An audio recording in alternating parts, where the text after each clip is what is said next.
Hey, what's up everybody? It's Lids, and we're back for some more Gwent, and today we're going to be playing more of the Power Shift Seasonal event, which is an alternate game mode in which every unit in our starting deck gets its power changed to its provision cost. Today we're going to be looking at a classic deck that I was talking about with some people at the end of our previous video that is especially strong in this seasonal event, so let's give it a look.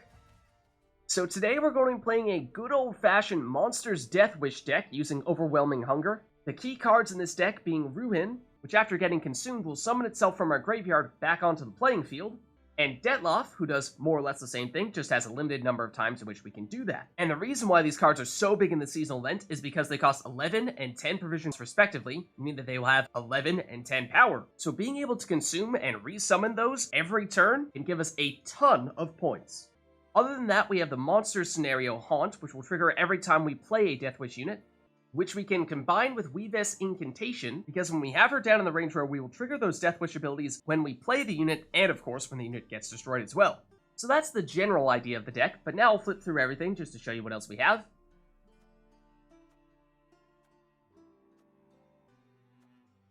And Weavess is probably the unit that we'd look to protect with the Cave Troll.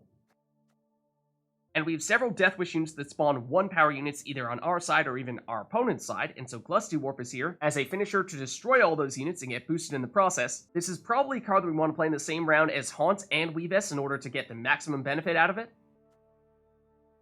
Then we can get a little creative with Caranthir because there are several cards that we could create additional copies of, Weavess being an interesting one, in which case we trigger the Death Wish abilities of cards twice whenever we play them. But Dettlaff and Ruehin can work as well, just bear in mind those copies will not be from our starting deck, so they will not be as powerful as the original versions of those cards because the Power Shift event will not affect them. Then Wererat is one of our best consumers, along with the Slyzards, and what we'll probably look to do is have Wererat in one row and Slyzard in another. That way, no matter which row we want to consume in, we still have a way to do that consumption. That's particularly relevant for Ruehin because it shows up in a random row once it comes back from our graveyard.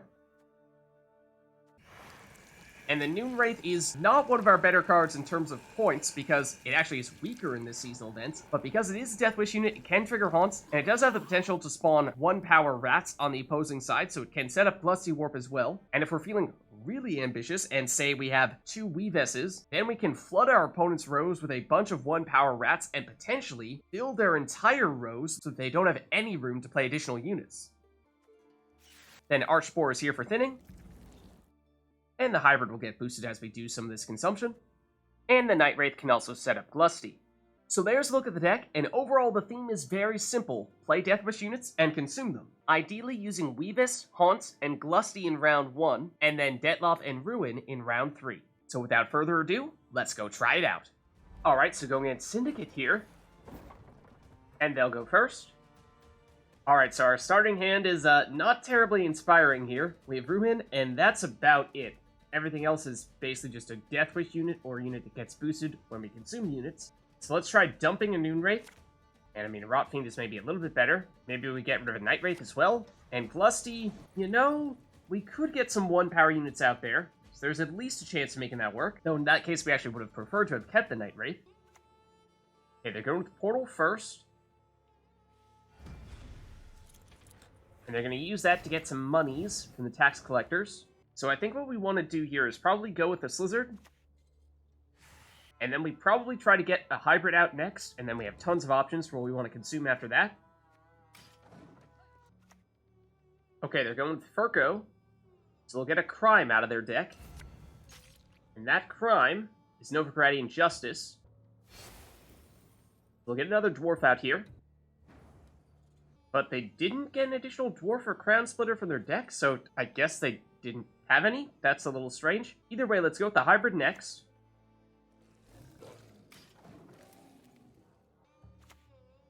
Okay, and that might be because they had Cleaver in their hand. And he is pretty big now that he's an 11 in this seasonal event.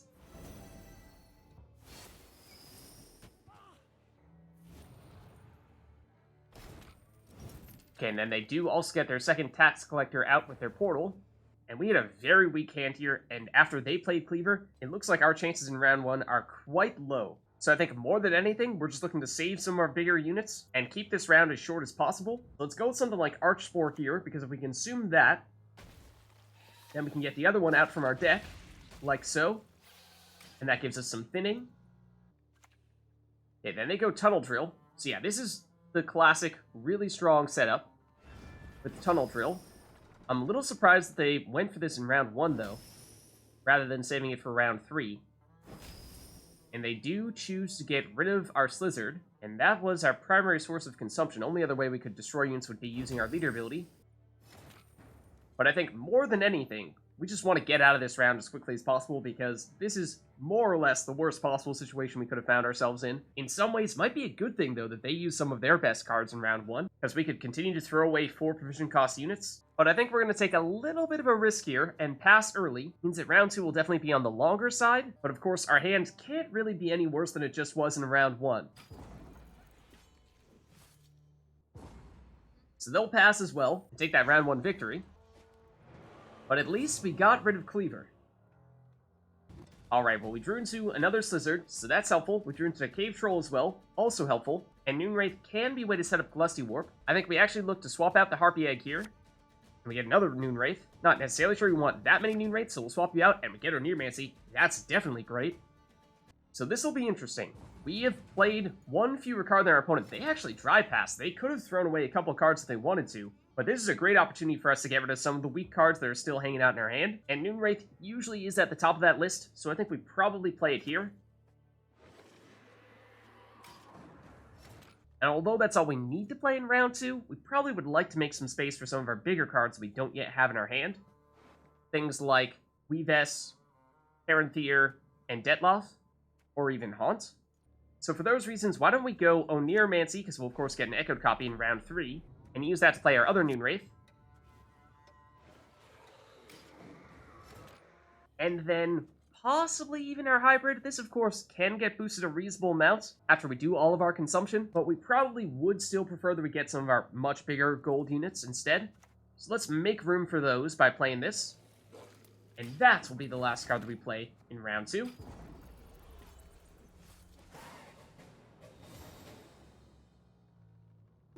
Okay, so we get our Echoed copy of Oneiromancy, and we get Haunt, so finally more gold cards, but I think we can probably do better than Harpy Egg. Technically, from a pure point standpoint, it is better than Endrega Eggs, although Endrega Eggs does set up Lusty, so it's close, but I'd say let's get rid of Harpy Egg. And Dettlaff is definitely a big pickup for sure. And we may look to dump the Endrega Eggs as well, and we get Naglfar. So finally, we have the hand that we've been waiting for. And I think what we do here is, why don't we lead off with the Cave Troll? Just play it a little bit safe. And we'll want to have it in the range row in case we do choose to use Weavess later on. Okay, they're going with their own defender. So they actually choose to only create one of their Scarabs. So theoretically, we could get through that fairly easily with something like a Rotfiend.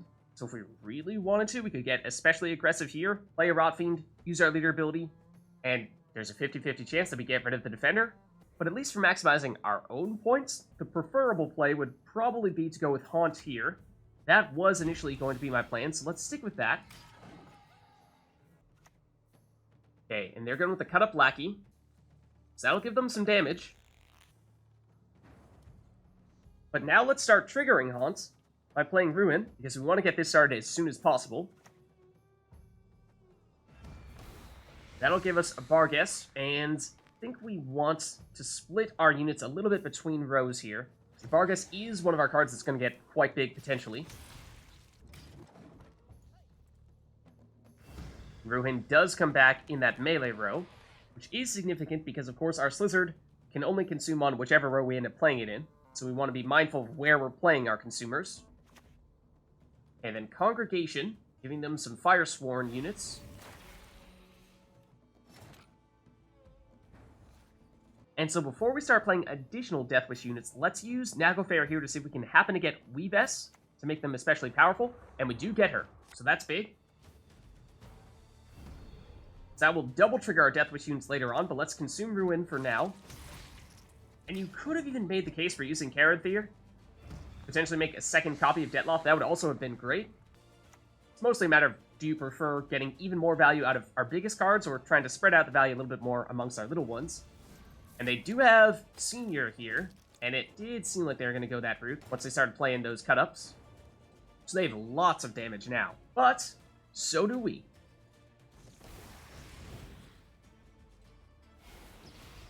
So we'll get tons of 1 power units out here as well, which, as long as they don't immediately destroy them, we'll set up a Glustyworp play. We can consume once with the Desert Banshee. Let's use that on Ruehin. We will definitely want to try to consume this Rotfiend soon, and we probably use the Slyzard to make that happen. And Ruehin continues to go down in that melee row, so I'm thinking we are going to want that Slyzard in the melee row after all. Okay, Caleb Menge, placing some bounties now. They're putting it on the Cave Troll, which makes sense, because that's the only card they can actually destroy at the moment in our range row. Okay, so now my question is, what do we want to do with Oneiromancy? Because we could use it to get Caranthir, in which case we could create another copy of Dettlaff. Just not sure we're going to have quite enough consumption to make that work. Or we could go with Wererat, which means we get a lot more consumption, in which case we're definitely fine for that. I think Wererat is the safe play, and we have a large enough lead that is probably the right play. But let's take a chance, shall we? Then let's also consume Ruehin here.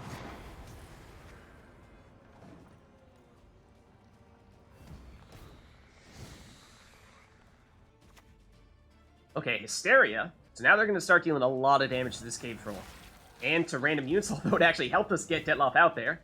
Though notice how the new Dettlaff that we created only has 5 starting power because it was not in our starting deck. So that's another reason why it probably would have been better to go with Wererat after all. But we chose the more interesting play at least.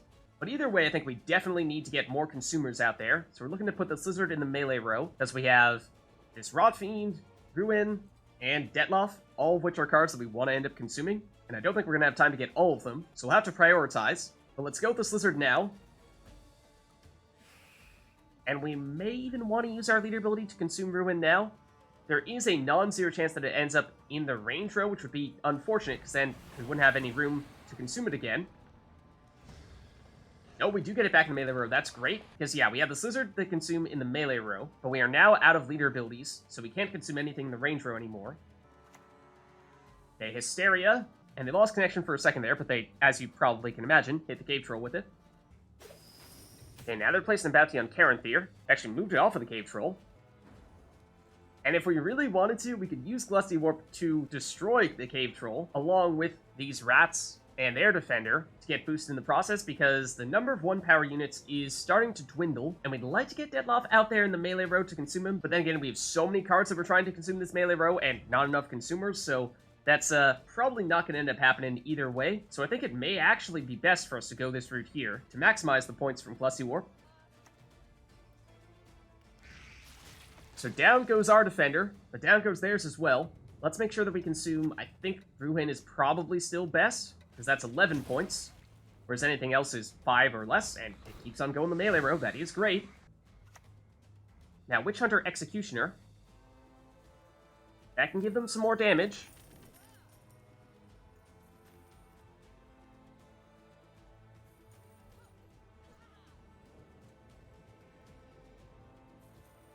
They're charging up on the coins.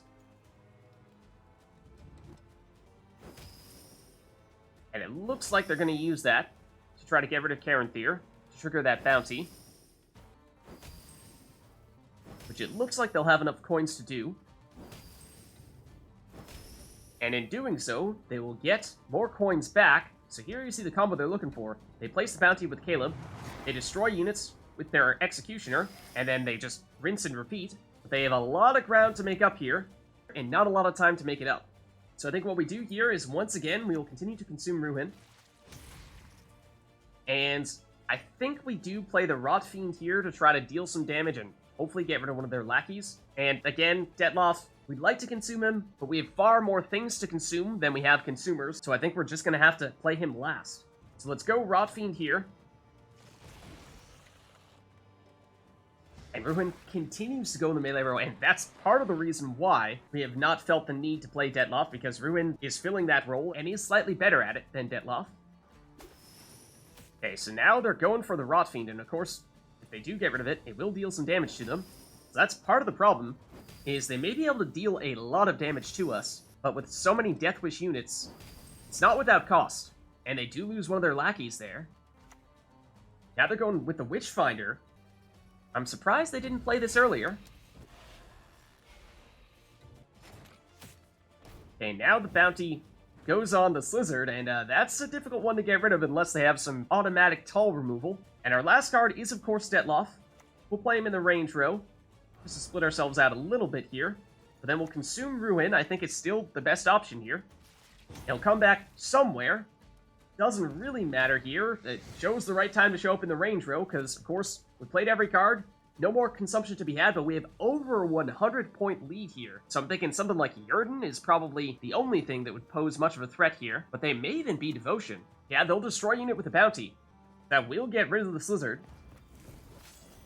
But even after that, they still have a lot to make up for here. Now they're going after Dettlaff. And again, he has a powerful Death Wish ability, so he's not really a card they want to be destroying. They're loading up on the coins to do so, though. And they're going for it. But he comes right back.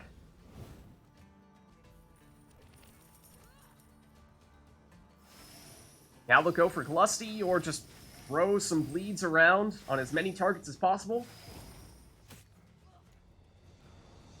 But even with that, it is nowhere near enough, so we take the win. Alright, so going against Nilfgaard here. And they'll go first. And we have Oneiromancy and Dettlaff, along with Caranthir, and even Naglfar. So we have several of the things that we'd like to have, ideally in round 3. I suppose we could flip the script a little bit and go with our Dettlaff consumption in round 1 instead. But in that case, let's get rid of the Nightwraith, and maybe the Endrega Eggs as well. And then we get Nightwraith back. Okay, they play a Doppler here. And it gets boosted by 1. That's a little strange. Actually, tell you what, if we use Oneiromancy to get Haunt, perhaps we can still go with our usual round 1 strategy. So let's do that here. Take Haunt. And this way we can focus on just playing our bronze Deathwish units and hopefully save our bigger gold units for round 3. Okay, and they're gonna lock this Desert Banshee, it looks like. So that does limit our consumption a bit, though the next Deathwish unit we play will still give us a Barghest, which can consume immediately. So I think we go with a Rotfiend in that case. And let's consume it with said Barghest. And that'll damage the Van Morlehem Hunter. And then they're going Madoc here. Okay.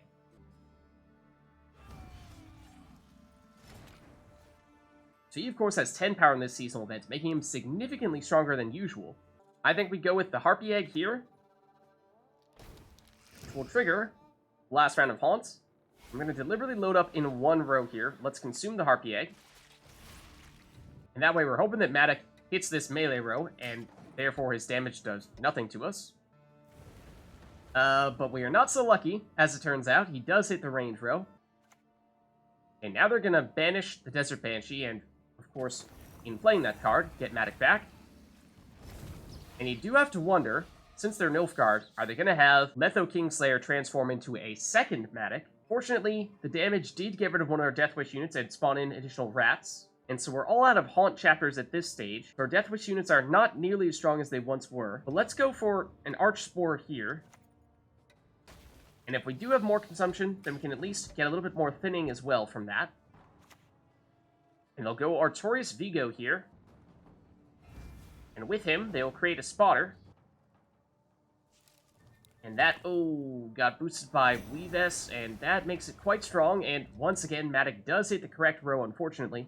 And that'll likely get rid of some of our rats. It does. And that hurts, because I was thinking maybe we'd go for Naglfar and see if we could get Glustyworp to get a big boost. But that's not so enticing anymore. If we play Nightwraith, it is just enough points to at the very least force them to play another card here. And it does give us more 1-power units out here. So if we do try to do Naglfar into Glustyworp, then we at least have a somewhat decent combo. Interesting. Save your lemons. Trying to banish cards in our graveyard. Don't think that's going to be terribly relevant. Oh, and they also get Knickers out from their deck.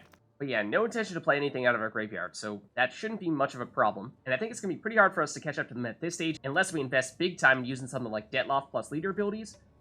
But I think we pass here, and we'll take the round 1 loss, but at least we'll be a card up here. So we're hoping they dry pass in round 2, and we can save our big cards for round 3. Okay, and we get the Slyzard, which is helpful when combined with the Wererat, because that means we consume things in both rows, but I think we don't want Noonwraiths at this stage. And Hybrid can get boosted from all that consumption, so that works fairly well. Let's get rid of this other Noonwraith, and we get Glusty. Though I'm not sure it's terribly relevant anymore. We had more setup for it in round 1. They're at least playing a little bit here. Although they got lucky with their first spotter, less so with their second one here. And I realize now that the card that they banished from our graveyard was Oneiromancy, and that's why we didn't get an echoed copy here. And our current problem is that almost any card that we play here is not going to be enough to put down 9 points immediately. Most of them take a little more setup than that. So let's start with the Hybrid. But it does mean that we are likely committing to a much longer round 2. And if our opponent passes quickly, then we could be in a bit of trouble here. And, well, then again, we know they have a lot of bombs, because they are a Madoc deck. And so any 4 provision cost cards, they're likely going to find ways to get rid of them. And so I think we may need to commit to using Dettlaff in round 2 and save Ruehin for round 3. Otherwise, they're going to start pulling away from us and we're not going to be able to catch up. So let's set that up by first playing Wererat for some quick consumption. Okay, and yes, they do have a Letho Kingslayer, so they are now going double Madoc. I have to imagine they just didn't have Letho in their hand in round 1. And this may be why they're now willing to push very hard in round 2, because this is a strong setup. So let's play Dettlaff here, next to the Wererat, where he will automatically get consumed. I'm a little concerned about this setup, because Dettlaff will come back out, and if they have Red Haze, then they could use that to deal a lot of damage here. And that is a bomb, so with them being a Madoc deck, that is certainly possible for them to have it. They go Cynthia. And then they are using their leader ability as well, which they'll use to get Naglfar. And that will allow them to, reset our Wererat. Is not really what we want to be seeing here.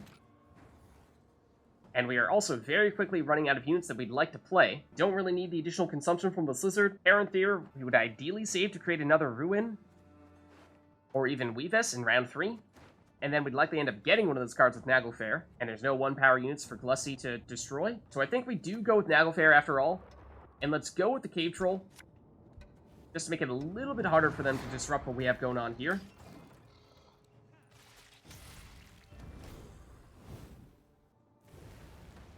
And of course, once again, they will hit the correct row with Madoc. At least this time they miss.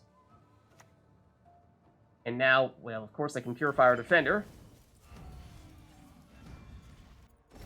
So that didn't last long. And actually, we do have some ability to create 1-power units here. If we were to activate Wererat's ability and then consume with Glustyworp, we don't have enough room to spawn in all of the 1-power rats, so we'd be losing a little bit of value there, but this might be the best thing we can do at this stage, because otherwise we're not going to have anything to set up Glusty. So let's go for it. And it gets us close, but we've not caught up to them yet. And at this point, Dettlaff will no longer come back from our graveyard. He's already used all of his charges. And now they're going to lock what looks to be Glusty, perhaps? Makes you wonder if they have, say, Venomar to destroy a locked unit. If so, then that's going to hurt a lot. Tell you what I think we do. I think we go Rotfiend here. And then I think we use 1 round of leader ability to remove the lock on Glusty, just in case that is a Venomar that they are waiting to play with their last card there. And that means that if they don't play anything, then we are leading by 1 point, and they do pass. So that was looking very grim for a while there, but we did somehow manage to pull out a round 2 win here, and with 1 card advantage as well.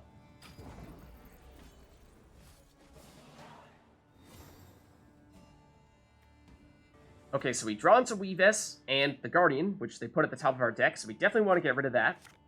And Ruehin is huge. That is the centerpiece of what we want to do in this round. And Noonwraith, although we can flood their rows a bit when combined with Weavess Incantation, I don't think that's enough of a factor for us to want to keep this here. So let's swap this out and get Endrega Eggs, which is probably at least a little bit better.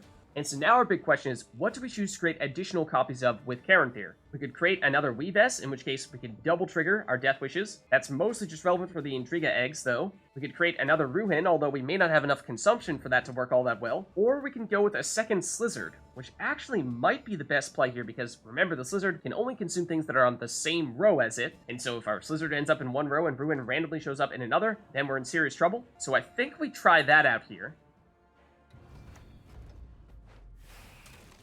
The risk, of course, is this is a 1-power Slyzard, so it is very vulnerable, especially when we know they have a lot of damage. Yeah, and so they are targeting it here. They will get rid of it, and that will bring out their 2 Madocs, and so that is the key thing for them, is that they have at least 20 points of carryover with those Madocs, perhaps even more if you factor in their damage. But I think now we go for Ruehin. And let's use our leader ability here to consume it. And it'll come back in our range row, so that means that is probably where we're going to want to play the Slyzard. And the Urchin, give them some boosting. Though assuming they use those Madoc abilities, Madoc will go to their graveyard and they'll lose those boosts. So that may mean that they won't go that route, and we may be a little bit safe from the damage at this stage. Either way, I think we're looking to play the Slyzard now. And then Albrecht will move a card to the top of their deck. But they clearly did not think that was enough, because they forfeit. So there's a look at a Monsters Consumption deck, the new Power Shift seasonal event. If you liked the video, then make sure to hit the like and subscribe button and leave a comment down below. Let me know which other cards, archetypes, and factions you'd like us to experiment with next. Thank you all for watching, and I'll catch you next time.